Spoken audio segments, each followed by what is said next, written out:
नमस्कार, मैं रश्मि बाले आपका फिर से स्वागत करती हूँ इस नए वीडियो में, जिसमें हम बात करेंगे सबकॉन्शियस माइंड के बारे में और जानेंगे। पिछले वीडियो में मैंने आपको थोड़ा सा एक इंसाइट दिया था सबकॉन्शियस माइंड के बारे में कि ये कितना पावरफुल है। इसको अगर हम सही तरीके से उपयोग में ले आए तो हम अपनी ज़िंदगी में जो चाहे वो पा सकते हैं। अगर आपके कोई सुझाव हो, कोई विचार हो या कोई आपको पर्टिकुलरली सवाल हो तो आप कमेंट बॉक्स में लिख सकते हैं या मुझे आप ईमेल भी कर सकते हैं। डिस्क्रिप्शन बॉक्स में मेरा ईमेल आईडी दिया हुआ है। तो चलिए अब हम सबकॉन्शियस माइंड को थोड़ा सा और ज़्यादा समझते हैं। सबकॉन्शियस माइंड को समझने के लिए मैं आपको एक छोटा सा पहले एग्जांपल लेके समझाती हूँ कि कभी आपने किसी मैदान को देखा है जिसके एक छोर से दूसरे छोर पर लोग क्रॉस करते रहते हैं, रास्ता ट्रैवल करते रहते हैं। आपने देखा होगा कि अगर वो मैदान में पूरी घास है और किसी पर्टिकुलर एक जगह से लेकर दूसरी जगह अगर वो मैदान क्रॉस कर रहे हैं तो वहाँ पे एक पाथवे या पगडंडी तैयार हो जाता है, यानी वहाँ की घास दब जाती है। बाकी जगह की अगर उठी हुई हो, उभरी हुई हो, तो वहाँ पे आपको एक रास्ता क्लियरली दिखता है। तो ये पाथवे जो है ये तैयार होता है। अगर मैं आपको ये कहूँ कि हम सबकॉन्शियस माइंड को थोड़ी सी देर के लिए एक मैदान समझ लेते हैं और जिस प्रकार से लोग उस मैदान में एक स्थान से दूसरे स्थान पर जाते हैं, वैसे ही सबकॉन्शियस में एक स्थान से दूसरे स्थान पर हमारे विचार जाते हैं। अगर हम कोई विचार लगातार बार बार अपने आप से दोहरा रहे हैं या किसी के थ्रू सुन रहे हैं, अब ये जब हम दोहरा रहे हैं, जब हम सुन रहे हैं, तब हमारा कॉन्शियस माइंड इसको ग्रास्प करता रहता है, वो इसको सोखता रहता है, इसको अवशोषित करता रहता है। लेकिन हमारा सबकॉन्शियस माइंड उसको कंटिन्यूस रिकॉर्ड करता जाता है। तो इस तरीके से जो लगातार विचार हम सुनते हैं या किसी के द्वारा हमें कहे जाते हैं, तो हमारा सबकॉन्शियस माइंड उस पर्टिकुलर एरिया में या उस पर्टिकुलर टॉपिक के हिसाब से एक पाथवे तैयार करता है। वैसा ही रास्ता जैसे वो पगडंडी मैदान में बन रही थी।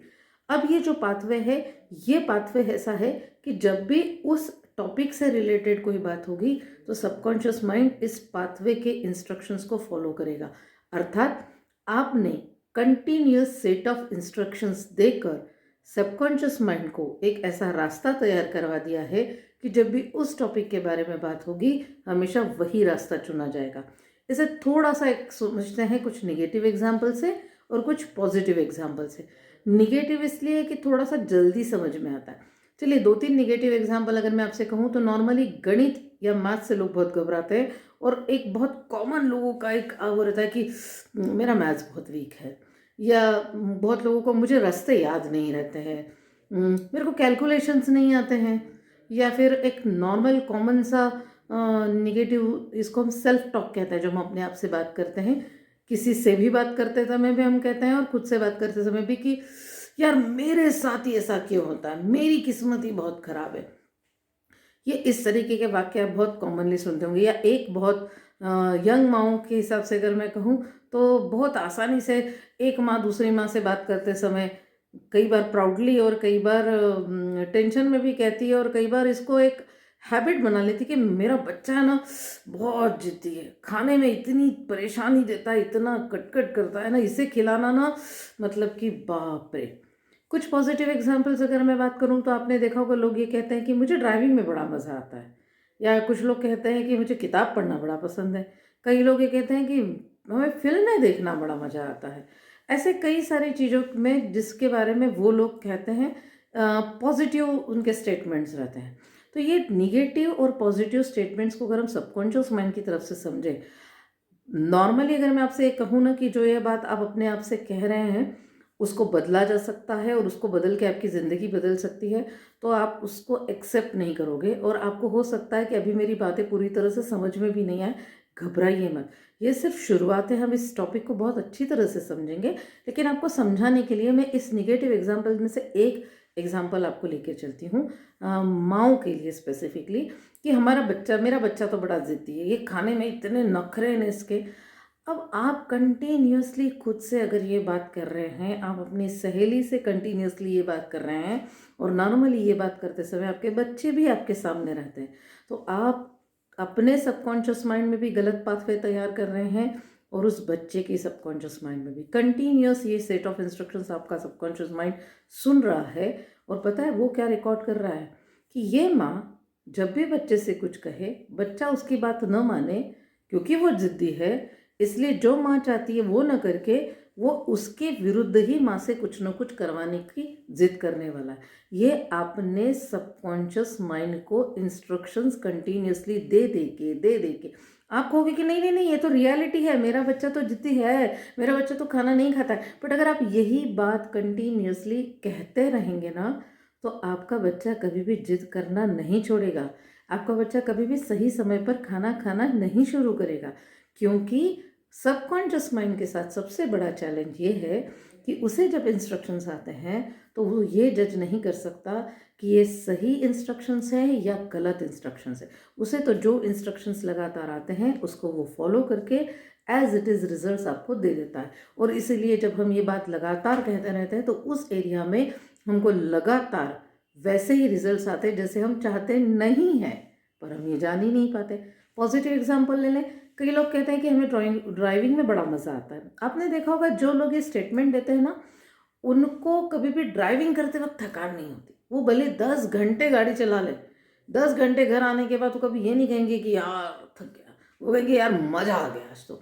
क्यों? क्योंकि उनके सबकॉन्शियस माइंड को क्या मैसेज गया है कि ये जो ड्राइविंग है ये इसको पसंद है, ये इसके लिए फन एक्टिविटी है, इसलिए इसके सामने सारे ऐसे रास्ते तैयार करना या ऐसे अनुभव देना जिससे इसका मज़ा और बढ़ जाए।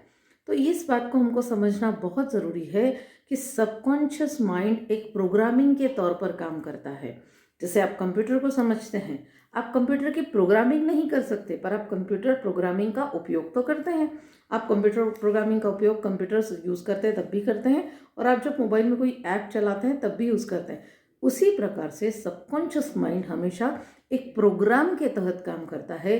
जो प्रोग्रामिंग उसकी हो गई हो, उस प्रोग्रामिंग के हिसाब से वो आपको रिजल्ट्स देता है।